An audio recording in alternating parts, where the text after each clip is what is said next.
Hello and welcome. We have just come out of a 40-day lockdown period, during which, besides binging on snacks and Netflix, I've managed to make this bench. It's a garden bench. It's taken me about 2 weeks because I have been working, say, about less than 10 to 15 minutes, so maybe half an hour a day. Or you can make it in about half a day. Now, for this bench, you can go to any wood shop near your place and get these pieces of wood. Now you get them in, say, about 6 feet long pieces, and after that what you got to do is take it to a sawmill, and there you got to get it planed. Now what you mean by planing is that you get it cut into say about 3 inches by 1 inch, so that all the pieces are either 3 inch by 1 inch or whatever. So this is about 3 inch by 1 inch by 3.5 inches. So you buy this and you get it planed, and make sure that you get it planed.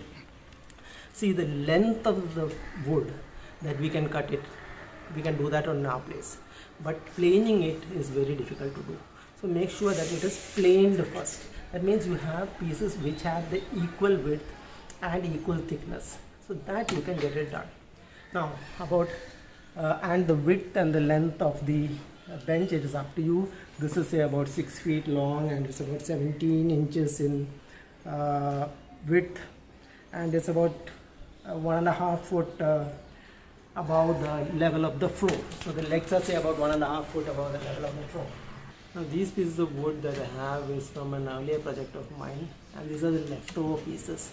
This 6 feet by 6 feet pieces that I was talking about, you usually get them for about 150 rupees per piece, 150 to 200 rupees per piece. Go to any shop and wooden shop and then get it. Now even after you have got the wood planed, you're going to find such formations in the wood. Now isn't that's going to be there in all the wood that you use. It's very difficult to get one very smooth clean piece of wood, and also the surface even after planing might be a little rough. So you have to make sure that after you have stuck together all the pieces, you sandpaper and try to make it smooth as much as you can. And then it is after that you put this putty on. Okay. Now how to cut a piece of wood at your place. Now you need a cutter, of course. It's very difficult to do things without a cutter. And what I found is that it's actually almost impossible to cut the wood pieces in the same length.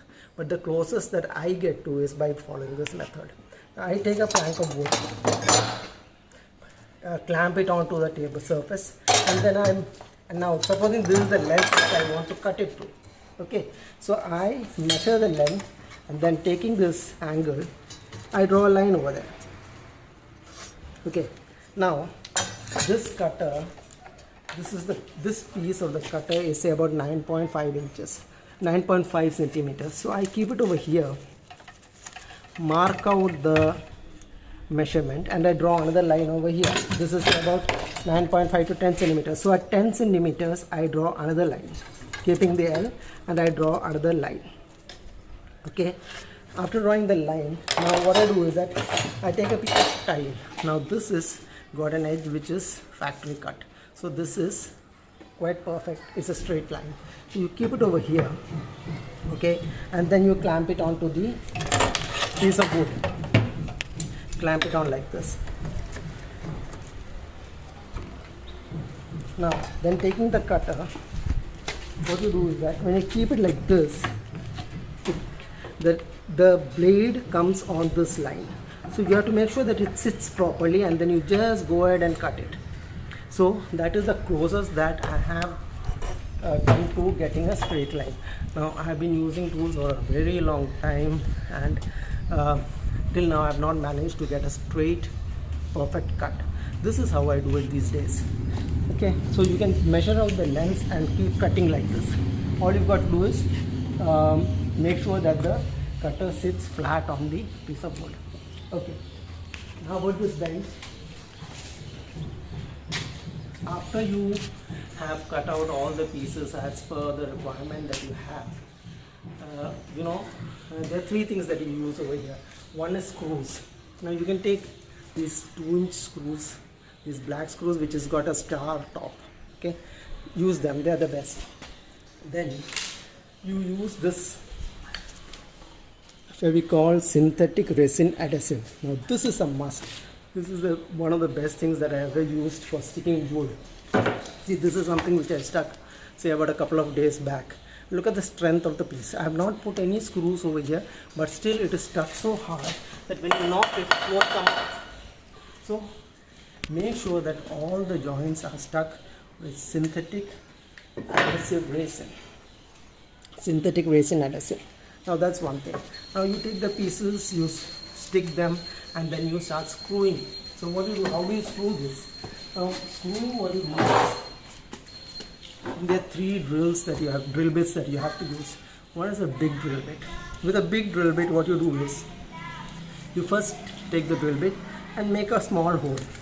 Now this hole, now the three drill bits that I'm using. Now this bit is a little broader than the other ones. It's a bigger one. So with that you make a hole, but make sure it only goes in about 2 or 3 millimeters. Okay. After that you use the drill that you are using for the nail, for the screw. So you push that in. You push the drill the hole. Third thing you do is that you put the screw in. What happens now is that the screw goes in, and you can see that the top of the screw is below the level of the wood. Now this, when the wood goes in when the screw goes in like this, what you can do is you can apply putty on top of it. Okay, and the hole won't show, and the nail and the screw will not catch onto your clothes, maybe tear your clothes, or it will not show unevenly. Now how do you do that? Now what I have used is, I have used putty for this. I have used NC putty for this, applying putty on the surface. Now NC putty is what you use for dents in your car, so that can come out very smoothly. You've seen how they do, the garage people apply putty on your cars and how smooth it comes out. The same putty can be used for this pieces of wood. Now after you have put together all these, screwed together all the pieces of wood, look at this, I have screwed it on top. I have screwed right from the top so that you get more support on the wood. Now I'll show you. Now on the bottom, what I have done is, the first thing I did was make this rectangular piece of wood. Now this has got supports in the middle, and to further enhance the strength of the wood, I have put L in the corners. You can see these L's. I have screwed them up. I have put an L over here so that it doesn't go down, and then I have used nuts and bolts. Now nuts and bolts, they'll make sure that your piece does not come off. Okay, and apart from nuts and bolts, I have also used two screws. Those screws that I showed you. You put a nut and bolt in the middle, and two screws I have put over here. Two screws, so that it makes sure that it will never come out. Now, see, look at the pieces of wood that I've used. An outer frame for the armrest. This is the back. This is the support for the backs. These are supports in the middle so that it stays strong. So what is this? I weigh about 80 kilograms. So you can be sure that about 3 people weighing about 80 to 85 kilograms can easily sit on this, and you don't have to worry about anything. Mainly because of the supports that you have given, and also because of this middle legs. So there's not much pressure on the wood. Now what else have I done? Now see, I showed you how to drill holes from the top. Now I'll show you how to drill holes from the sides diagonally. Now this piece of wood, this piece of wood, this one, this one, we have used diagonal screws. We have put in screws diagonally. For that, what you do is you make holes like what I showed before. Make it a little more deeper, and then with the other drill the hole diagonally so that the screw goes in like this. Look at this, it comes out like this. So when you keep a piece like this, the screw goes from here and it screws onto this wood. Okay, and it will not show. When the full thing goes up, you can finish it off with putty, so the whole thing will not show. Okay, so the screw will not show from outside. Okay, that is how you do the joints which are at angles to each other. Now this is done. Now Main thing is applying NC putty.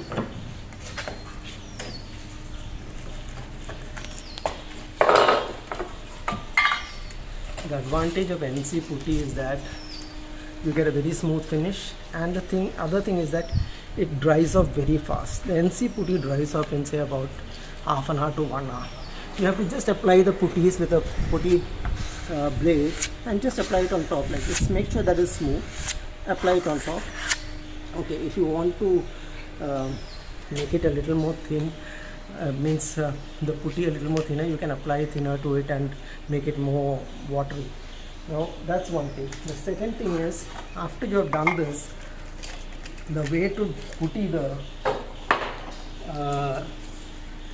way to finish off the putty, how to sandpaper it. I'll show you how to sandpaper it.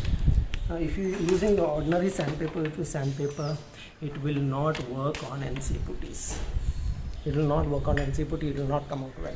So you have to use sandpapers which are waterproof. And what you do is dip this in water, dip the sandpaper in water, and then you start sandpapering. What you do, this will give you a very good finish. Put it in water and then start applying. Give you a fantastic finish. Okay, then you can just wipe it off with a piece of cloth. It will give you a very smooth finish. Okay, let it dry. Now, what to do? You have to, okay, that's how the putty work is done. Now, after it's all dry, you have to make sure that you round off the edges. See, the edges have to be rounded off. Now, if you have sharp edges, it's possible that your hand, it might cut when you sit on the bench. So when you put your hand, so make sure that you round off all the edges.